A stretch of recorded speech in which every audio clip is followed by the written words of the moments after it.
Некои си го викаат јаболци, други јаболце, ама како и да се каже, нема грешка. Ова селце припаѓа во општина Сопиште и е на само 20 километри од центарот на метрополата. Постои повеќе од 5 векови. Ете, денеска сме таму. Не пречека Ѓоргија Ацковски, кој е роден тука, а живее во Скопје. Веднаш се закатанчивме за името. Јаболце се вика селово бидејќи имало многу јаболки. Овде јаболци, порано сум слушал, е турски збор некој што кажува на карпи, на камења. Порано живееле многу, имаше училиште до 4-то деление се учеше овде. Јас сум учел значи овде до 4-то деление. А сега многу малку има дали едно 10 фамилии да не речам што седат тука вкупно. Иначе има тука и македонци, и муслимани, албанци. На времето овде имало житница, се саделе зеленчуци и овошки. А сега е спокојна тишина, што единствено ја нарушуваат авионите во прелет и ветренцето кое постојано си пирка. Целиот овој појас околу Јаболце, Говрлево и Сонја е рај за луѓето со белодробни заболувања. Тука го има она што народот го вика ружа на ветровите, а доказ за тоа е и следниот исказ. Овде јас сум и остал колата порано месец дена надвор, прашинче не фаќаше. Во моментов, во околината на Јаболце има 13 рудници и се работи на големо. Овие карпи што ги гледате се домови за орлите. Тоа е Орлак. Тоа место е Орлак го вика, познато по тоа што орлите тука се криеле во дупките, седеле орлите, али од друга страна па интересно сите пчели што имале од овде и од други околини селава, бегале пчелите кои ќе избегнале, оделе во карпите таму и седеле, значи диви пчели, и најчистиот мед го ваделе луѓето, се пуштале со јажиња, со нас овој го ваделе, тоа што кажува луѓе дека таков мед нема поубав од тој природен. Ќази Мамзовски е роден во Јаболце. Како младич заминал во Скопје и си направил куќа во Чаир. Моментално е вратен во татковиот дом и тера бизнис, а му помага и сопругата. Имам штала овде, стока чувам, крави, 80 грла. 80 крави? Да, бушави, наша македонска сорта. И тие се нешто посебни крави? Каков им е темпераментот? Да, посебни од другите крави има многу разлика. Што е разлика?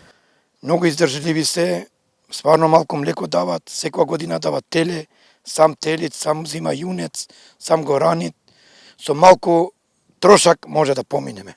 Нередко бушата знае да роди и по 2 теленца. Кај се крави? Кравите ги пуштиме. Тие се крави што пасат. Затворени тие не се учени да седат многу. Си бараат слободица? Да, слободица. Само ако е снег многу, не може да оди, али па да го пуштиш, па ќе шетат. Кога србите почна да ја зимат нашата сорта, Хрватска се интересира, Германија се интересира за наша сорта, македонска буша. Да. И сега они сами ќе се вратат вечерва? Сами. Бушата се буди кога се раѓа денот. Излегува веднаш надвор и се враќа околу 16 часот и 30 минути. Во меѓувреме си пасе тревичка под ведро небо. Нели ти е страв дека овие крави некој може да дојде да ти ги украде? Имаше таков случај на мој пријател во Сарај, му украдоа 2 крави во еден ден. Може, ама такви крави се што не може да ги фати. Лесно овие крави. Дека туш човек не сакат. Значи може и да клоцне? Не да клоца, ама бегат. Бегат. Лесни крави се, не се тешки као цементалка, као некој холандски, да не може да бегат. Не може, тоа овие ни волко не може да ги фати, таа не човек. Волк? Да. Може и волк да ја нападне кравата? Јадите. Има прајно бела годинава доста. Колку крави до сега ви има изедено волк? Па бога ми, мене братучето и некој други има над 10. Има многу волци, има се појавија многу. Дали од пожарите, дали од кај дојде, многу имат. Ќазим сега планира да издзида нова штала. Едноставно 80 крави плюс теленца не може да се сместат во само една. Колку оди една крава на пазарот? Бога ми има пазар. Кравите почнат да одат над 1500 евро со теле и нагоре. Збориме во пакет оди крава и теле 1500 евро. Да, 1500 евро. Колку оди едно теленце да се продаде? Предпоставам дека месарите купуваат телешко. Да, со Джеза имам договор направено, иде ги зема топтан, па ги плаќат 3,80, 4 одат, тука се движат жива мера. 4 евра кило. Да. Се на се, сточарството е тежок бизнис. Има работа од сабајле до вечер, ама затоа има и парица. Генерално ти си задоволен. Многу. Многу. Со тие стока живам, скоро 10 члена луѓе само сум. Све е добро. Све е добро, само ние сме у голема мака ова село за водата. Голема мака, ние сега на ова време, еве, ако не врни у петок од дош, ние сме почари да купиме вода. Многу слабо државата имаме помош. Нема вода во тоа, дека нема ништо. Нема. Цепките ги пуштија онде за 9 километри за приклучок за вода, еве 5-та година, уште ништо немаме. Тоа беше една идеја со Патишка река, ако не се Со лажам. Патишка река, да, со Патишка река. Проблем е водата. И сега вие мора да купувате вода за кравите да имаат што да пијат. Мора да ги поеме. Сака една крава пие на 40-50 кила вода. Водена. Добро, види која топлина е. Бунарите во Јаболце се пресушени. Водовод нема. Фактички, водата е единствениот проблем со кој Амзовски се бори секој ден. Па работиме ѓубре, носиме, продавам ѓубре, па нешто смрекови. Се крпиш. Не е лош животот, да ти кажам, не е лош. Тиренце нешто се прави таква работа. Се прави, не можам да постигнеме со жена ми така, што да викам, двајца сме, се правите. Ова млеко има квалитет бушата, 3,2 му е млекото. И колку оди сирењето? Кило сирење? По над 500 динара Бога ме отиде. Откај Ќазим, прошетавме до Стојан Смиловски. Патот го гледате, не треба да се коментира. Стојан е пензионер. Па јас сум овде, роден овде, раснат овде, се овде. Доле сега имам куќа во Рисиче, таму ми се фамилијата, децата ми се таму. Синот, снаата, таму ми се. А вие со бабичката пак си се вративте овде. Овде пензионери сме и 20-та. И кога дојдовте? Пред колку време? Па пред 20 кусур години сум овде, ја после дојде и таја. Додека го држале нозете, чувал бајги стокичка. Крави имав, 23 крави имав. Ама работа многу е. Работа многу. Може по 80 кила млеко дневно сум одел. Од кравите. Имаш и овци чуваш? Имав, сега не чувам. Колку овци имаш? Па ги продадов ја, 120 овци имав. Свињи сум чувал. Летоска чував овде 7 свињи. Имав. 3 имав големи, 4 бе помали. Сега кај се во мразовник? Па ги продадов. Еве како ги кани коковчињата на доручек. Пили. Тик. Во моментов чува кози, прави феноменална урда, а има и 2 магаренца. Зошто ги чуваш магариња? Ги јаваш? Па вода носам, немаме вода.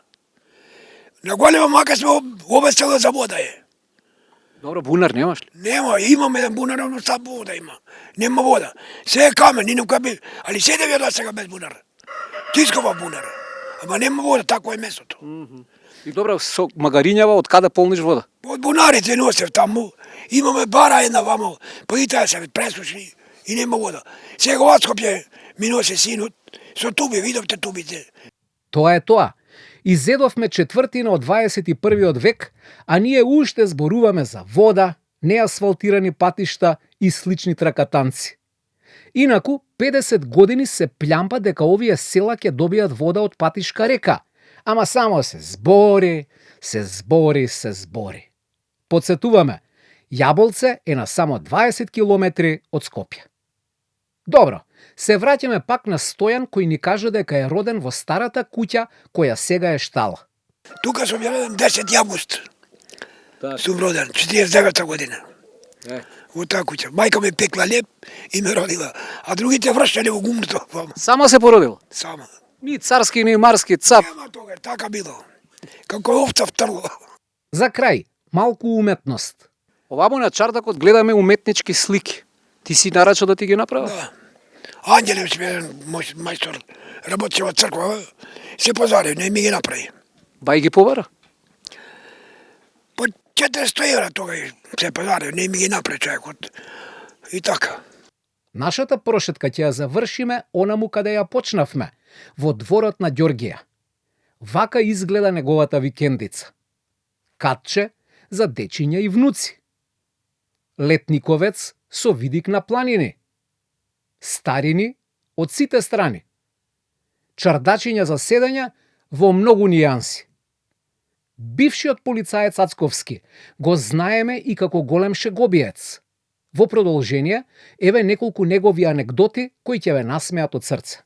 Еден проект работев, значи, кој работеше во полиција со детски градинки во Карпош, 1300 деца беа офатени со зближување на децата со полицијата, панцирчини им дадовме, други работи све, комплет едукативни боенки им дадовме, кај да што да прават, да не направат грешка, да се во возила туѓи да се качуваат и така натаму или други работи да зема.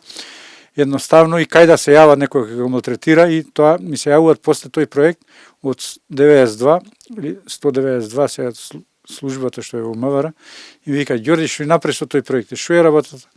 Абе се јавува дете едно вика може да пријава малтретирање, може. Кој те малтретира? Па вика мајка ми ме тера со сила да јадам. И чекав учениците од едно училиште се си мина со бајле од автобус и за да откриам кој носи ладно оружје, ножеви и викам господа тоа ножето што ја падна чивое, видете го и сите тоа не погледнуваат кај ножето што паднало, туку се фаќа, ако носело нож, го фаќа веднаш на половината, дали тука му е ножот. И веднаш му викам, им земав ножеите, од кај знаеш, вика, дека носиш? Носиме нож. Па викам, вие сами кажувате. Јас 77 почнав на пракса во Карпош бев и во една населба таму, со друг колега постар на пракса со него, легуеме во еден, тогаш имаше продавници, некои ретки мазија, трговски, и влегуеме во таа една шефица, многу вицови за полицајци. И еден, друг, кажува, и тогаш не чека, и кога не виде двајца, и вика, ај сега да ве прашам, зошто идете по двајца полицајци? И колега вика, не знам ја зошто идеме по двајца. И таа вика, не од кирилица, не од латиница знае. Не, викам сега, ја ќе ви кажам, нема да се наутите. Не. Викам, едниот кој ќе врши работа со вас, другиот стразда да чува да не види машти. И се наути, више не прозборе, ни виц да каже ништо од тогаш. И тоа би било се од Јаболце. Нас ни беше убаво. Се надевам дека и вие си поминавте добро.